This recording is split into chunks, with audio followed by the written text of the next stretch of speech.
Oh, hi everyone. We're beginning November of 2020, and I thought I would redouble my efforts on intermittent fasting and on, more importantly, normalizing my relationship with food. 10 months into the resolution, I discover there's still a little bit of uh, new challenges that I run into practically every month. The biggest theme of recent weeks is that I underestimated how difficult fasting would be during the winter time when it was cold. And part of the reason I underestimated it was that during the summer, every time I got a major food craving, I would get busy, right? Either I would be at work anyhow. I made it a rule to stop eating while I'm working. I wanted there to be a line in between the two activities because I ran into trouble at my jobs several years ago where I had food cravings at work and got distracted and caused a little bit of a conflict there. So I made it a rule to put some, I call it social distance, in between eating and work and not let the two mingle with one another, which means that I often have to refuse food at work, but that's a small price to pay compared to all the troubles I can run into when I get food cravings at my job. I'm a little bit nervous about going to a job interview where I refuse food. I'll have to think of a good way to excuse myself from food without causing too big of a problem. But that's months away from now. I'll deal with it when it comes up. But so one of my traditionally, when I got a food craving, if I wasn't at work, I would go out for a walk. And unfortunately, that doesn't go so well during the winter time.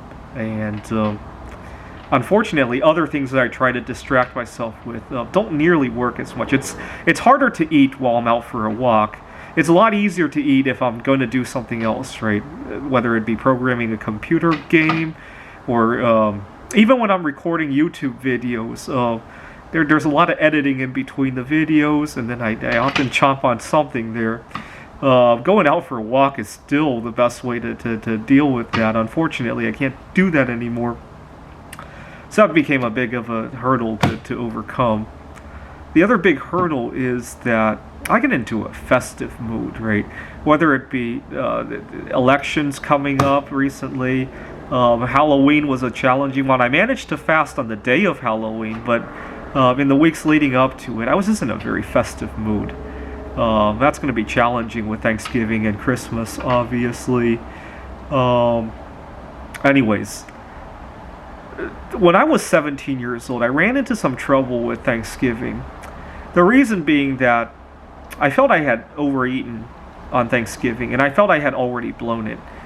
And so I thought I might as well eat everything that I wanted to eat all in one day because I've already blown it anyway, right? I might as well really enjoy it. The flaw with that logic, if you're ever operating with that logic, you got to realize that, are you actually enjoying eating 100,000 calories that one day? I mean, you feel like you get away with it because it's still a one-day cheat. Well, you're not getting away with anything. You're still causing yourself quite a bit of harm. But more importantly, you're not even enjoying it anymore. You're excusing yourself for eating it. That's all. And I got deathly ill. And I went out and I collapsed on a bench at the park, actually. And we live in a small town. And somebody had gotten concerned for me and called the local police, and local police called my parents. And when I tried to explain to the officer, I had eaten too much and I thought I might as well eat everything I want, he thought that I was kind of on like a suicide mission or something, wanting to eat myself to death. And so it gave him a little bit of concern. He didn't understand the concept of, well, it's called abstinence violation fallacy, right? The fact that you've already blown it. If you have one cigarette, you might as well smoke the entire pack. He probably didn't have firsthand experience of it. It's hard because I've seen some of my friends do this. Some of my friends have tried to quit smoking and gone on these weird missions. I mean, you're not even enjoying the 2 or 3 or 4 packs of cigarettes you binge smoke just because you've already blown it. If you actually enjoyed them, I can see why you would do it. But going on the fact that you've already blown it and try to enjoy more. Now, here's the problem.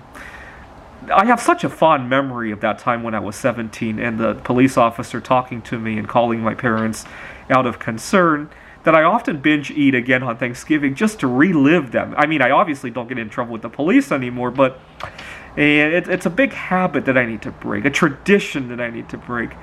Thanksgiving can be challenging for me because I tend to not go home to my family.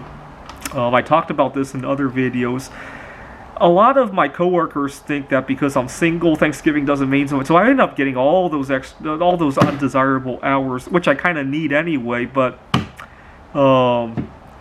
whatever the case is, so I end up celebrating by binge eating. I'm going to stop doing that this year and go on a fast instead, which can be challenging because, again, the cold weather and having nothing to keep busy with. I'll figure that out. November 7th is Mary Curry's birthday. Mary Curry, I need to meet somebody like her in my life. Somebody who's smart and attractive. So I'll fast for one day. What else is going on? Thanksgiving, Veterans Day, obviously. So that's a number of 24 to 48 hour fasts that I hope to do. I should have fasted for election day, but I wanted to beef up my immune system a little bit before heading out to the polls. So I didn't. Good thing I have very fast reflexes. At the poll, two people were arguing over something, and this other guy was so upset that he deliberately coughed on this other guy, and I happened to notice the argument escalating, and so when he coughed, I held my breath and I ran out of the area. But now I'm a little bit nervous about going to see my coworkers. I'll see what I can handle online over the next couple of weeks.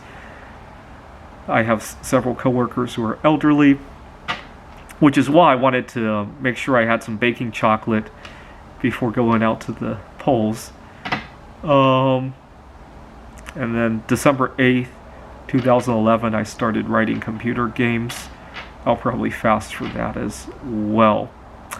The unfortunate thing is that I wasn't able to, I was hoping, at the beginning of the year, I was hoping to make eating less of an active activity in my life, right? I was hoping that I could eat once every 2 days, once every 3 days permanently. The reason for that is that if I ever have any sort of activity, right, especially travel, I really despise going to conferences sometimes because I have to worry about food.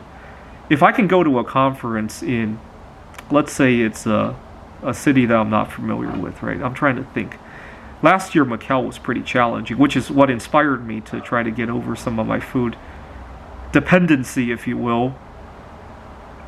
But if I can go to Macau for 3 days without having to think about how to look for food there, how to pack food, oh my God, it would be like my life untethered. I cannot imagine how it would feel to be emancipated from needing to eat at least a meal a day, right? Which is what I'm averaging now. Even once a day I find to be too much dependency. It really limits my range on activities I can do.